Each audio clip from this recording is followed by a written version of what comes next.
Hello and welcome back, guys, to the Noob DM channel. This is another D&D Saturday video. Um, I apologize again for not dropping a video any sooner, but things have been pretty hectic with real life stuff. I had some dental work done and some other things were going on. So um, I'm back though, and I am here to talk about Dungeons and Dragons once again with you all. A couple of weeks ago, there was a big uh, there's a big thing on the Twitter feeds, and Twitter was all aflutter.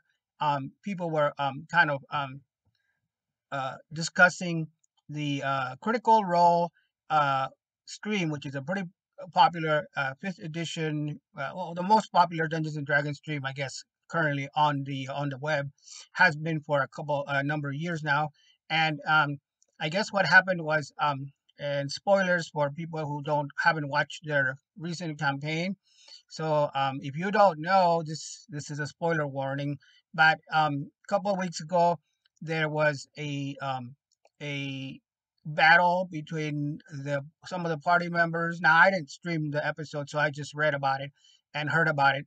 And people were talking about how Matt Mercer, who is the DM of Critical Role, went ahead and had uh, basically there was a couple of characters that were near death or dropped to one of them. I think one of them was down to like one death save and was on the brink of death. They had this. They made the character. I guess the characters underestimated an opponent and made some what people thought were some tactical mistakes.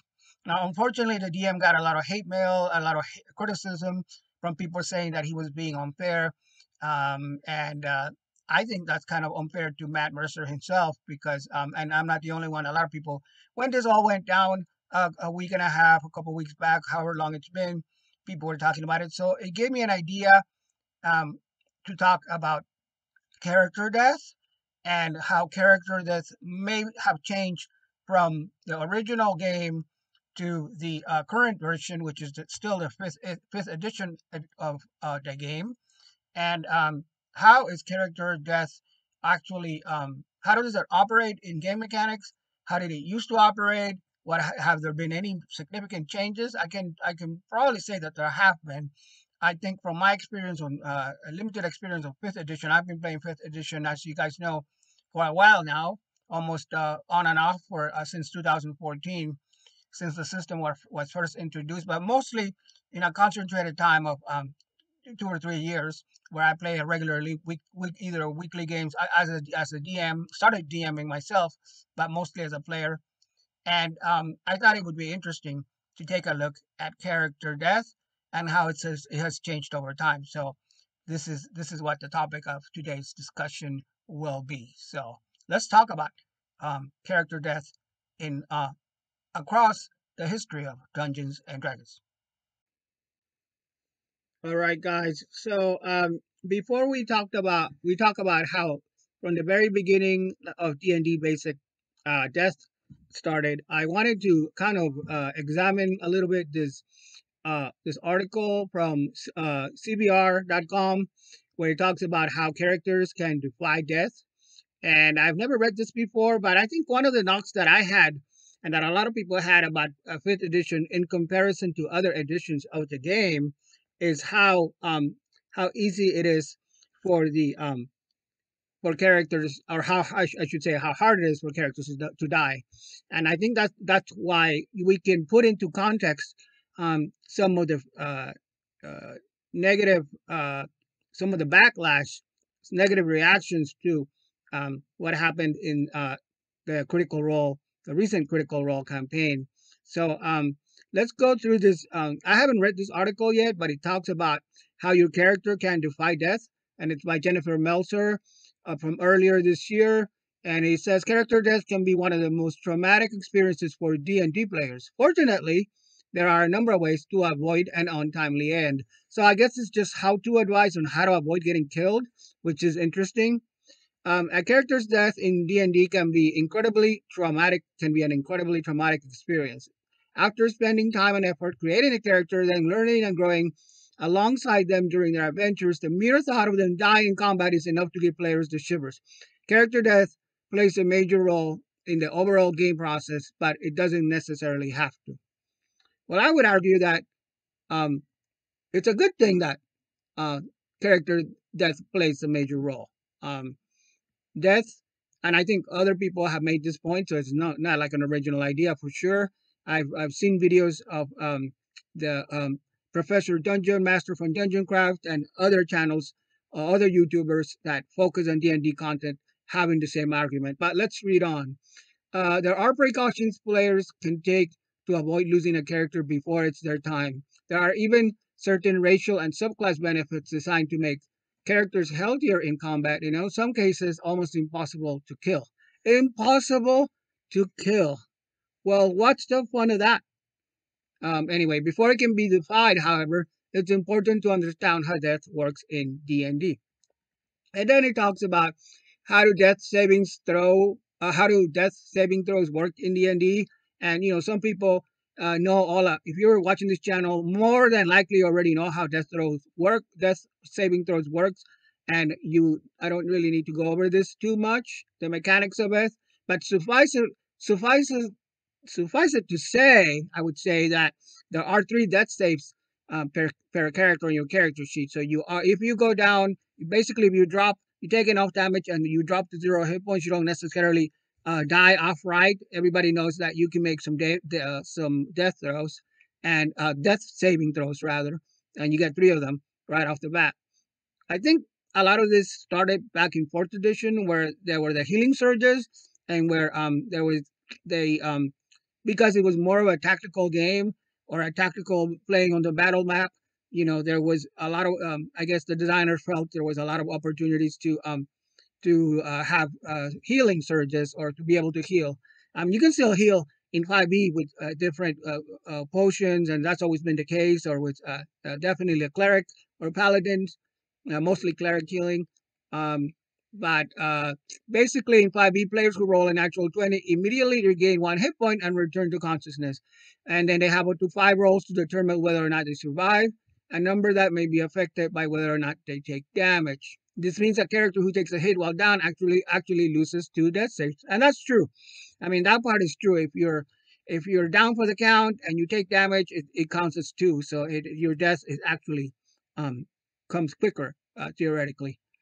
Unfortunately, there are instances where death saving throws are completely negated. First, if a character suffers damage that equals at least twice their max HP in a single hit, they instantly fall dead and cannot be derived without the use of resurrection spells. Secondly, there are some spells that are impossible to recover from with simple healing. If an adventurer hit with the disintegrate spell drops to 0 hit points on account of the spell damage, they automatically become a pile of dust that can only be restored using incredibly powerful resurrection magic. And that is as it should be. I mean, it's called disintegrate for a reason. But anyway, let's go on. Magical spells that stop death in D&D. So I guess it goes through some healing spells like Cure Wounds or Prayer of Healing that can help with death and healing. There's also the spell Death Ward, which protects the ally for up to 8 hours. Um, and it says clerics aren't the only ones with access to death-defying spells. Casters of all classes should double check their spell list for any or opportunities to help keep the entire party alive.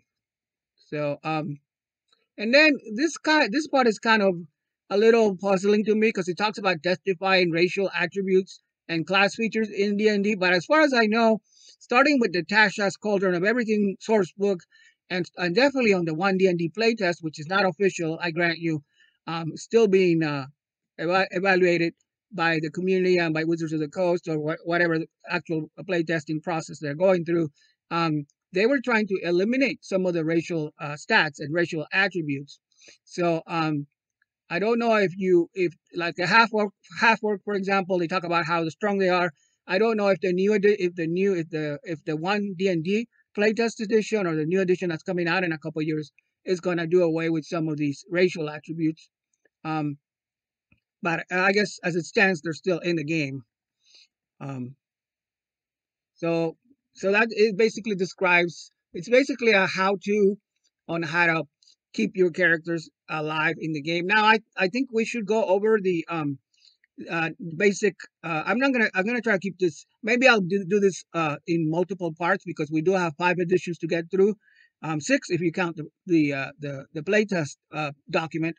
Maybe I'll have to split this into 2 parts because I don't want this video to go over a specific length of time. Don't want to make him too long for you out there who don't have the time or have a shorter than usual attention span.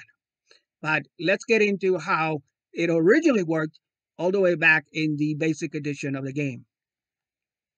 All right, guys. So we are starting off with our examination of death mechanics, death and dying in Dungeons and Dragons, and we're starting off with the. I'm going to start off with the basic set, with the player's manual, um, and I'm talking the 1983 Meltzer version of Dungeons and Dragons, not Moldway or anything earlier. And the reason I'm starting with this one, with this, you can see this nice Larry Elmore uh, artwork in the background, and if you played D&D as long as I have, or even before first edition, or if you just know about the lore of the game, you can recognize that that is indeed a picture by Elmore of Alina the Cleric. And Alina the Cleric introduced a lot of people into mechanics and Dungeons and Dragons back in the day. Um, the Belter version of Mentor. I keep saying Meltzer, but it's Mentor.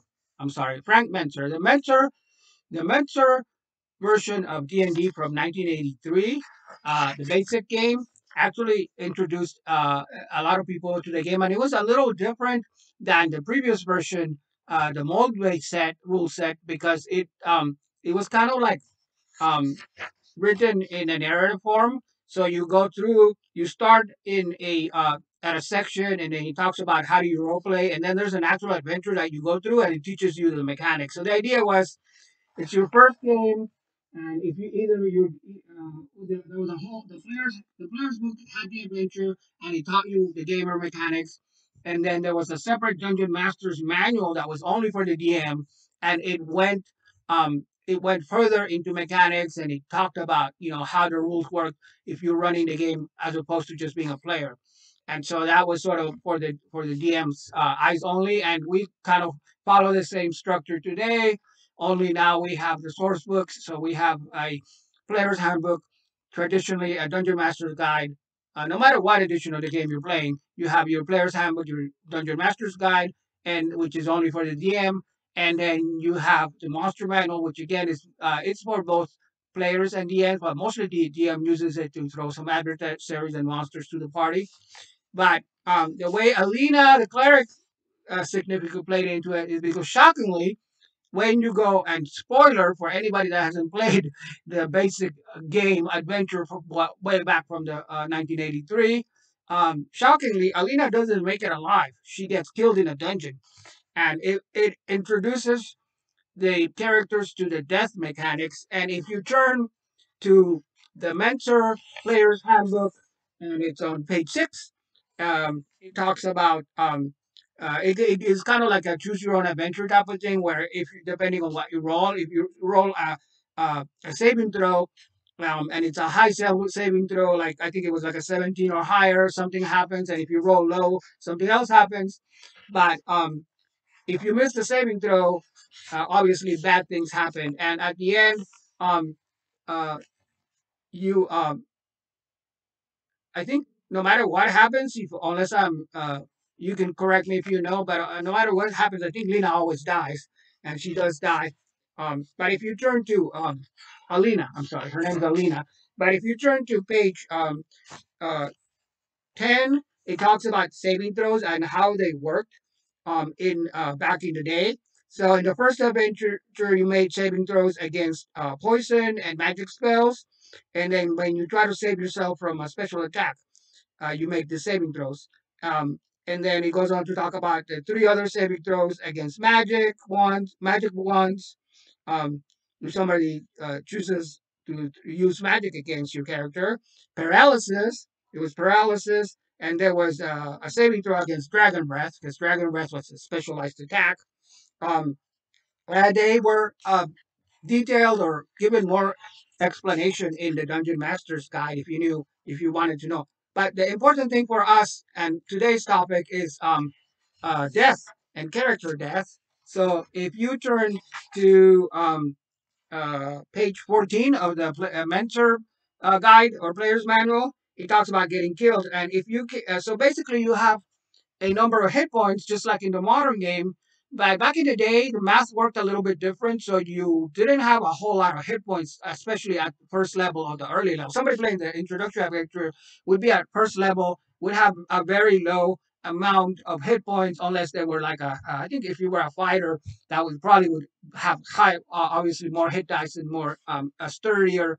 Um, also it depends a lot on your of course, on your gear and your constitution ability, as well as your what kind of armor you have. But in general, if the character was slain by the monsters, that was pretty much the end. The book says that's the end.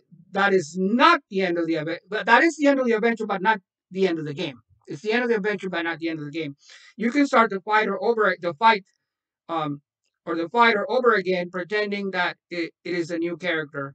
If you play this adventure a second time, do not keep any treasure found before you got killed. You should start the character over again from the beginning. So basically, in this starting adventure, it said, "Oh, you die. So too bad. So sorry. You have to start over. I mean, you got to get a new character." And remember that if you are carrying a magical potion of healing, or remember that you are carrying a magical potion of healing. So I guess along the lines you picked up a magical potion of healing and you can use that. If you get hurt, you can drink it and it will cure all your damage. You can then change your hit points back to 8 because they were playing a fighter and the fighter had 8 hit points. You can only drink it once and then it's gone. You may drink the potion whenever you wish, but you should wait until you have only 2 or 3 hit points left if possible. If you drink it in the middle of the battle, you must skip your attack. You are drinking after all, not swinging, and roll only for the monster's attack or for that round of combat. And then it gave you a couple of tips or things to remember. It says things to remember: keep a record of the monsters killed and treasure found using a separate piece of paper. Um, I'm assuming this was for whoever was running the campaign, but also for no. Actually, the players also need to keep a track because they were in a dungeon, so they wanted them to keep track of everything they encountered, and use the combat checklist whenever you have battle. And checklist that gives you steps on what to do with battle, and roll 1d6 each time you hit to find the amount of damage done. Drink your potion when you are badly hurt. So there you have it. If you were a high level character, you could survive at first level, but chances are there was an outside chance that if you encountered something tough, and the DM wanted to be somewhat of a prick about it, he would kill you. But it was considered bad form, still considered bad form to do that and do a TPK of the party, uh, and kill off the characters, by throwing. That's why in fifth edition they have, and I think this was the case for fourth edition as well, if I'm not mistaken, where they started talking about. Actually, I'll take it back. It goes back all the way back to third edition, where you had the concept of CR, which stands for challenge rating.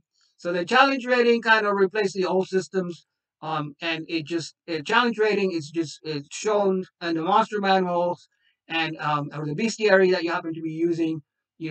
How tough the monsters are depending on the level of your party. So theoretically, it kind of aligns with the party. So if most of your party members are third level, challenge rating, the monsters with a challenge with a CR of 3 or higher would be kind of a doable possible fight that would not result in character death or party wipeout. You could increase the challenge rating a little bit to give the players more of a challenge. I do this if you have a big group, like if you have a party that's full of 5 or 6 characters, and even maybe some NPCs assisting them, and then you only have 1 or 2 monsters. Obviously, because of the way that the mechanics are set up, especially in fifth edition, the characters are going to get a lot more hits, and the monsters may not survive through the encounter unless you use some other tactics. In fourth edition, there was the edition of Minions, which I really liked, and I hope that mechanic comes back at some point, and so do a lot of other people, where you have like minions, which are maybe one, they all have one hit point, but they work for the big boss. So there's a big boss that you battle, the big boss monster has a lot of hit points and it's a lot tougher, but you can spread out the minions on the battlefield, and then that's sort of like target fodder for the characters, and they feel good because they're killing a bunch of creatures, but they don't necessarily have a lot of strength to them. They're not very sturdy, although they still have attacks, but they're easy to cap off. But then you can throw like 20 minions at them at one time or something like that if you want to give it more of a challenge. So that's the way it worked back in BASIC. And next, we're going to be looking at how it changed, if it changed at all. I don't really recall if it changed that much with AD&D first and second edition. So we'll take a look at that next. Well, guys, that's all the content we have time for today. Thank you so much for tuning in to the YouTube channel. And next time we meet here on Noob DM, I will go ahead and be discussing part two. I'll have part two of this video where we'll be discussing character death and how the mechanics actually work in Advanced Dungeons and Dragons, which is the first edition, and 2E, the second edition of the game. So if you like this kind of content, don't forget to like, um, or share, or subscribe. So go ahead and like or subscribe. Um, and that will allow us to get the algorithm to continue to bring for me to bring these videos to you and these type of D&D topics. And I also have a Patreon, which I will put a link to in the description. And if you feel like helping out the channel financially, that'll help me out a great deal, so that I can continue to have these type of videos on our favorite uh, tabletop role-playing game, Dungeons and Dragons. Take care and have a great rest of your day.